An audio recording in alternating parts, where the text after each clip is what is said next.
So moving on from naming, let's take a look at actually applying that naming in chemical situations.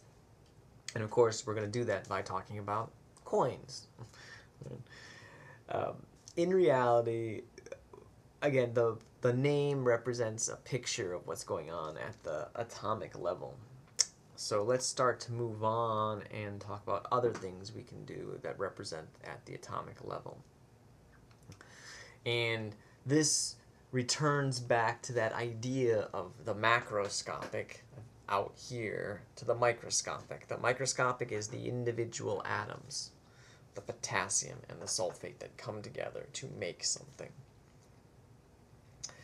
The trouble is, if we wanted to make potassium sulfate, we'd have to find out how many potassium atoms. We can't weigh out one potassium atom. So instead, we work with large numbers of potassiums and large numbers of sulfates.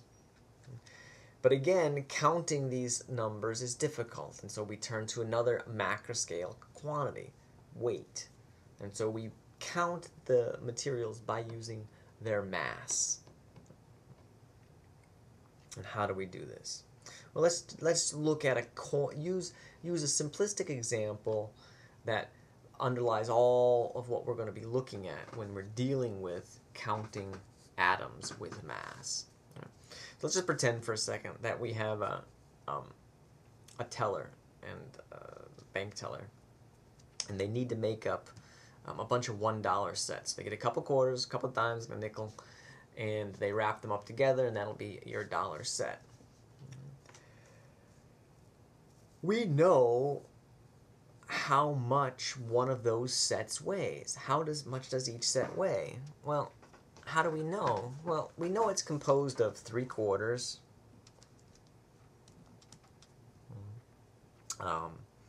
2 dimes, and 1 nickel. And that's what they tell us, right? They tell us right here, right?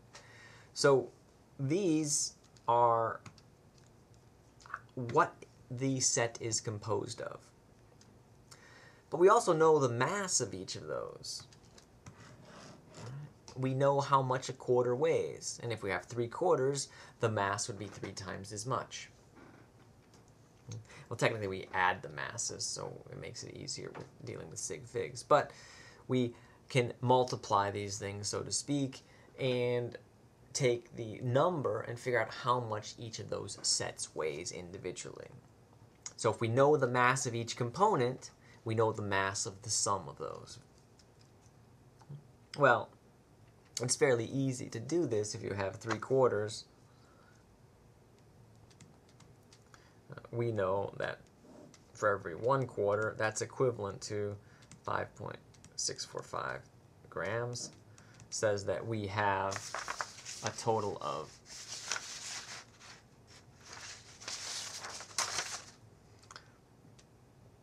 16.935 grams of quarters. We do a similar calculation for the dime. 9.264 grams of dimes, and then of course the lone nickel, 4.967 nickels, and we can add up the mass of each of those, 31.166 grams. So that is the mass of one set, or the total mass of these. If we know the mass of the components, we know the mass of the total object. All right, simple enough. It's very simple. So let's ask a harder question. Given a certain mass of components, what's the total amount of sets we can make? So here we're doing something a little different.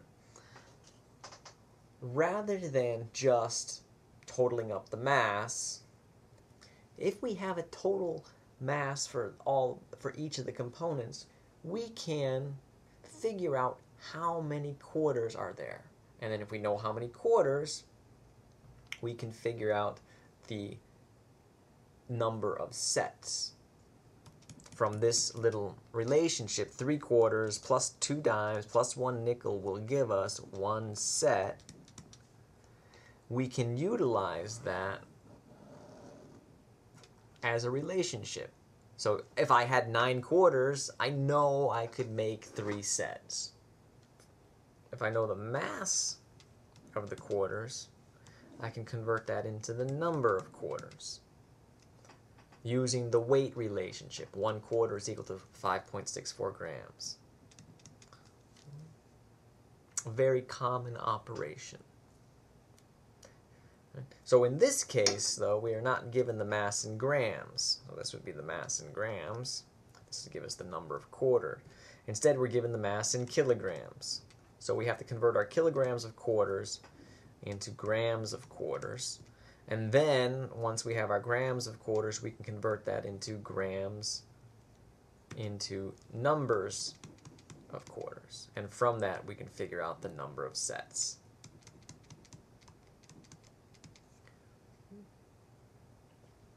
How do we figure out the number of sets? Once we know the number of quarters, we know the relationship between the number of quarters and the number of sets based upon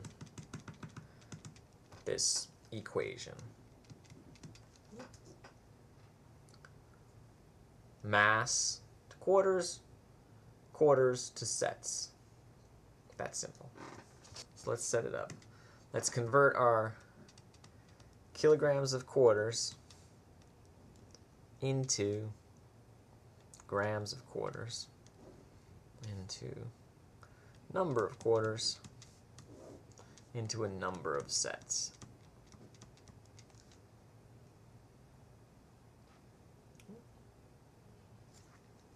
So reading back over the problem, we see that there are 3,381 kilograms of quarters.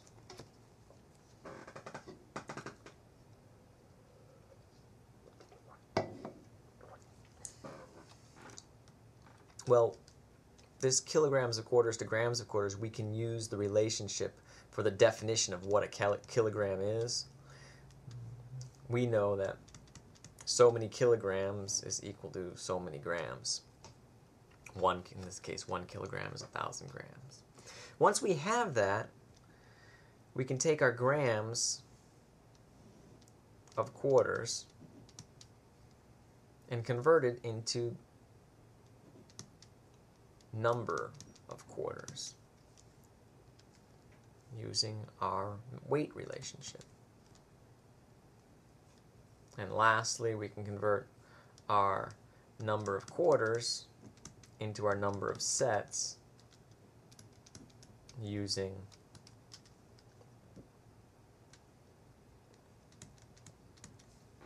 our relationship between the sets and the quarters. Now this right here and this right here are the same thing, just written out in a slightly different fashion, allowing us to make the relationships. So pretty easy though. Once we have that, we know that 1 kilogram is equal to 1,000 grams from our standard definition. From our problem, we can see that 1 quarter is equal to 5.654 grams. 1 quarter is equal to 5.645 grams of, and from our number of quarters, we know that it takes 3 quarters to make 1 set. After that, it's just multiplication. Everything on top gets multiplied and gets divided by everything on the 1.995 times 10 to the 6th sets. So this says that if we only take into account the quarters, and we assume that we have enough of everything else, using only the quarters, we can make 1,000 sets, or almost 2 million sets. It's a lot of quarters. If we do the same calculation, though, with the dimes, prove this one to yourself, we'll take our kilograms of dimes, convert it into grams of dimes, and then use the weight of the dimes to convert that into the number of dimes. We have to then take into account that it takes 2 dimes for every 1 set to give us number of sets. And once we have that, if you plug the value in, if you run the calculation, what you'll find is that it takes 8.625 times 10 to the negative 5th. So we run the calculation, we find that using just the dimes, we can only make 800,000 sets. So how many sets can we actually make? We have our choice. We can make 2 million sets, or we can make 800,000 sets. Well, we're limited by how many dimes we get. So the dimes currently are limiting us.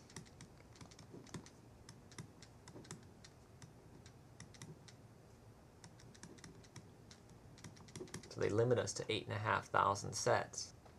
But still, we're limited to 8,500 sets. We can't make any more than that because it takes too many quarters.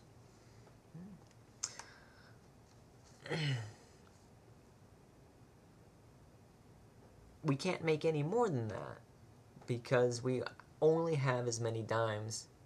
That's the maximum number we can make. If you do the same calculation with the nickels, again, prove this one to yourself, you'll find that the nickels we can only make 2.100 times 10 to the 6th sets using the nickels. Whenever we have a situation like this where we have multiple components that we have to compare, unless they happen to have perfect ratios, one of them will limit how much material you can make.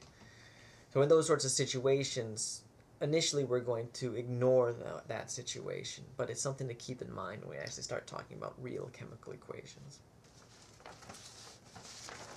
Let's take a look at another coin problem, same idea, using the mass of those quarters. Again, the masses don't change in this problem. I'm just looking at those quarters. You come across this eccentric collector, maybe a chemist, and he always groups his coins in some sort of odd identical set. But you're cleaning out his house, you're not paying attention, and just collect all his quarters and dimes and nickels. You don't see what the sets were composed of. You just see big piles of quarters, dimes, and nickels at the end. All of the sets were identical. That means that the ratio between the quarters and the dimes and the nickels will be a constant. So the example I used was 2 quarters, 1 nickel, and 2 dimes. If you knew that you always had 2 quarters, 1 nickel, and 2 dimes in each of the set, at the end, the number of quarters would be twice as much as the number of nickels. Number of dimes would be the same as the number of quarters because of this fixed ratio, 2 quarters to 1 nickel to 2 dimes. But if you don't know what the ratio is, how do you find it out? I've just got these piles of nickels. Well, again, we can count via the mass. So we can take the kilograms of quarters and convert it into numbers of quarters. And then they do the same for the dimes and the nickels and figure out what sort of ratio there is. If the ratio is present, then the ratio should be consistent. If it was 2 quarters to 1 dime, then it will always be 2 quarters to 1 dime, even if there's 2,000 quarters. Now, we can't use the mass. Quarters are heavier than dimes. Just because the quarters weigh twice as much doesn't mean that there's twice as many quarters. So, again, we can use this procedure, 3.387 kilograms of quarters.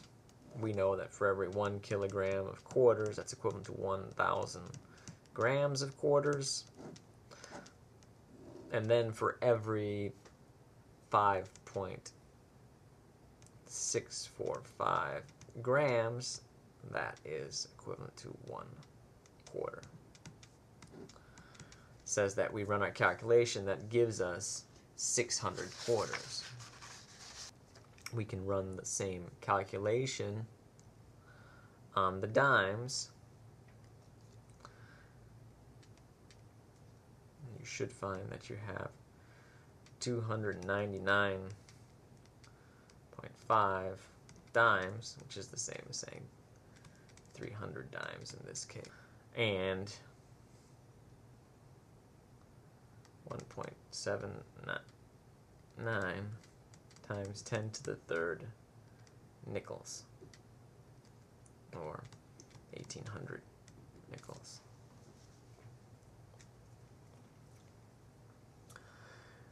Once we have these values, we can then find the ratio between the quarters, dimes, and nickels. Once we know the number of dimes, this is the number of dimes, the number of nickels,